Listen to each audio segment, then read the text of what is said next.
Have you got approval? That's okay.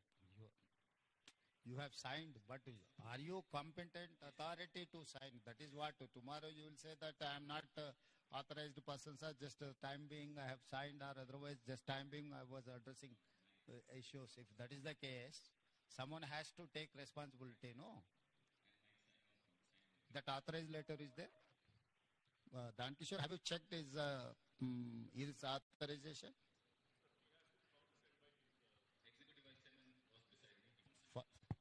Kishore, this is your responsibility to see that he is authorized person or not. If he is not authorized person, if he is signing also, it is not going to serve any purpose.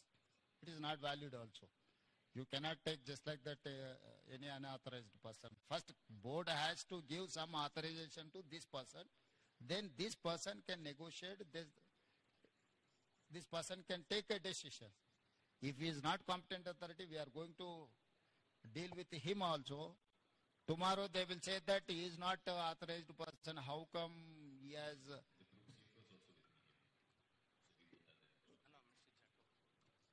question is, do you have a board resolution authorizing you to take? First, you get that board resolution. Unless until if there is no board resolution, you are not competent authority. Orally, they may say.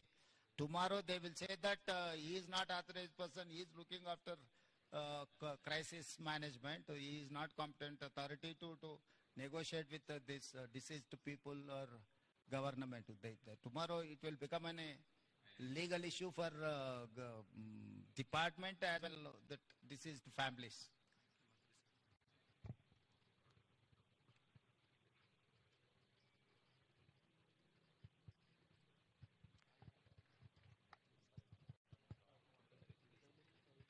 What is the reason?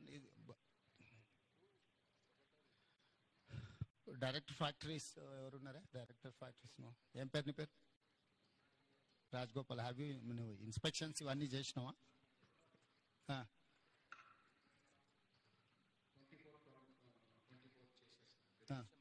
Okay, అంటే మొత్తం ఓవరాల్గా ఇది చేసిండ్రా?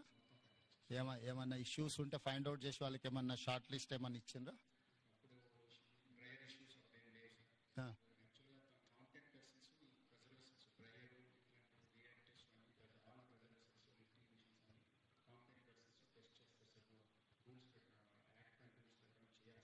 అంటే periodical inspections జరిగినాయా?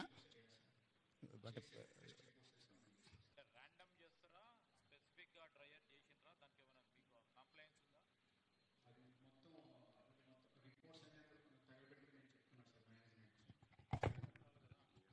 అది మాకు మా వాళ్ళు వచ్చినప్పుడు ఫిజికల్ గా చూస్తారు. అంటే అది మాకు సబ్మిట్ చేయరు సార్. ఇన్స్పెక్షన్ చేసినప్పుడే చూస్తారు సార్. ఇప్పుడు దెర్ ఆర్ టూ ఇష్యూస్. ఒకటి డైరెక్టర్ బాయిలర్స్ ఇన్స్పెక్షన్ చేయాల్సింది బాయిలర్స్ ను చేయాలా, డైరెక్టర్ ఫ్యాక్టరీస్ అదర్ ఇష్యూస్ చూడాలా. ఇప్పుడు మీరు దీన్ని పీరియాడికల్ ఇన్స్పెక్షన్స్ లో మీరు పీరియాడికల్ ఇన్స్పెక్షన్ చేసి ఏమైనా డిఫిషియన్సీస్ ఏమైనా ఉంటే ఫైండ్ అవుట్ చేసి వాళ్ళకి ఏమైనా కమ్యూనికేట్ చేయడం జరిగిందా? వాళ్ళు దాన్ని అడ్రస్ చేసిండ్రా, చేయలేదా? సో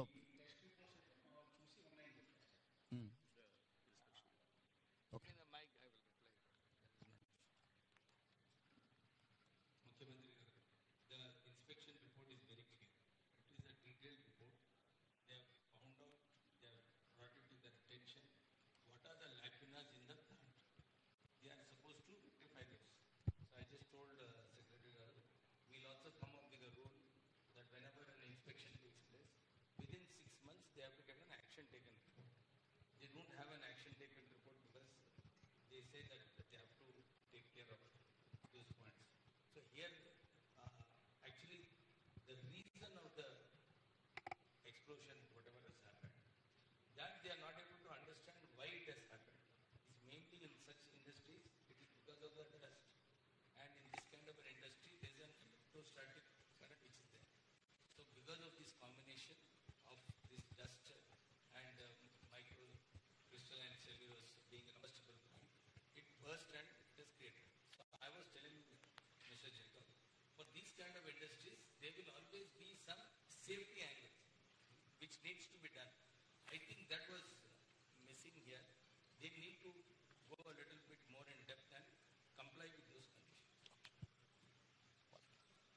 కిషోర్, ఇప్పుడు ఈ ఫ్యాక్టరీస్ డైరెక్టర్ కానీ బాయిలర్స్ డైరెక్టర్ కానీ ఏమేమి ఇన్స్పెక్షన్ చేసిండ్రు, ఏమేమి లోపాలు ఉన్నాయో వాళ్ళను నోటీస్ చేసిండ్రు, దానిలో వాళ్ళు కంప్లై చేసిండ్రా లేదా, ఏం జరిగిందో నువ్వు డీటెయిల్ రిపోర్ట్ అంతా కూడా టోటల్గా అండర్స్టాండ్ చేసుకొని తీసుకోండి. ఒకటి. రెండోది, ఇట్లాంటి యాక్సిడెంట్స్ ఈ కంపెనీలో ఇంతకుముందు ఎప్పుడైనా జరిగినాయా, జరిగితే what was the reason for that accident, so అప్పుడు ఏం ఇష్యూస్ ని ఫైండ్ అవుట్ చేసిండ్రు అనేది ప్రీవియస్ హిస్టరీని కూడా వెరిఫై చేయండి. దాని తర్వాత ఇప్పుడు జరిగిన యాక్సిడెంట్ కు ఎక్స్పర్ట్స్ ను పెట్టి వాళ్ళ ఎక్స్పర్ట్స్ ఒపీనియన్ కలెక్ట్ చేయండి. జనరల్ ఒపీనియన్స్ లేకపోతే అజంప్షన్స్ తోని don't conclude with assumption or general opinion.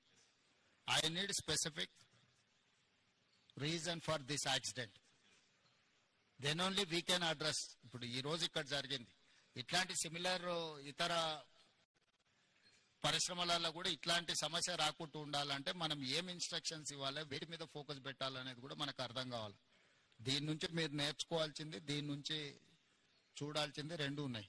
ఒకటి, డీటెయిల్ రిపోర్ట్ కావాలి నాకు. డీటెయిల్ రిపోర్ట్ మీద ఇమ్మీడియట్ గా మీరు దీన్ని అడ్రస్ చేయండి. ఈ అంటే ఎక్స్పర్ట్స్ ను కాన్స్టిట్యూట్ చేయండి. ఇట్ ఈస్ జనరల్ ఒపీనియన్స్ మీద పోకండి. దీని రిలేట్ ఏముందో ఆల్రెడీ ఇన్స్పెక్షన్ చేసిన వాళ్ళని వేయకండి, బయట నుంచి ఆఫీసర్లను డెప్యూట్ చేయండి. ఆల్రెడీ ఇన్స్పెక్షన్ చేసి ఆల్రెడీ దీని మీద ఉన్న వాళ్ళని మళ్ళీ ఒపీనియన్ కి ఇస్తే they don't say anything. So కొత్త వాళ్ళను దీన్ని వేసి దీని మీద టోటల్ గా డీటెయిల్ రిపోర్ట్ అనేది దీని మీద ఇమ్మీడియట్ గా తీసుకోండి. ఈ రిపోర్ట్స్ బేసిస్ మీద ఈ పాశమైలారంలో ఉన్న ఇండస్ట్రీలో ఇట్లాంటివి ఏమేమి ఉన్నాయి, వేటి మీద ఇంకా ఇట్లాంటి గతంలో ఇట్లాంటి ఏమైనా డిఫిషియన్సీ ఉండి వాళ్ళకి నోటీసులు ఇస్తే వాళ్ళు కంప్లై చేసిండ్రా లేదా, ఇమ్మీడియట్ గా మిగతా వాటిని కూడా అడ్రస్ చేయాలి. మీకు ఇన్సిడెంట్ యాక్సిడెంట్ కానంత వరకు అంతా బాగానే కనిపిస్తుంది. ఒక్కసారి సీరియస్ ఇష్యూ అయితే మళ్ళీ తర్వాత ఇదవుద్ది. దాని తర్వాత మళ్ళీ జరిగిన తర్వాత నువ్వేం చేయడానికి లేదు. కాబట్టి ఇమ్మీడియట్ గా మా అధికారులను అందరిని ఇచ్చి నువ్వు పర్సనల్ గా సూపర్వైజ్ చేసి దీని మీద రిపోర్ట్స్ అన్నిటిని కూడా మీరు పర్సనల్ కూర్చొని చేయండి. This point number 1.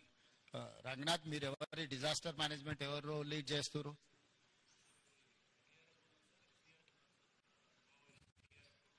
Arvind, who is looking after all these issues?